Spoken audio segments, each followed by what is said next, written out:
Alright, so the first thing we're going to install for the V-Line is going to be the GPS antenna. And we're going to put that back here. There's a piece of plastic back here that's perfect for it. Alright, and that wire we're going to run down back here.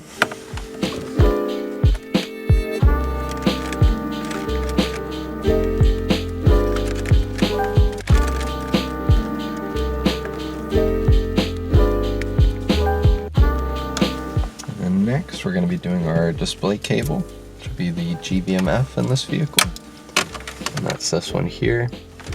You're going to connect the factory side into here,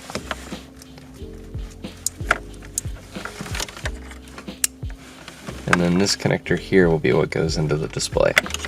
And we're also going to run this where I ran the GPS cable.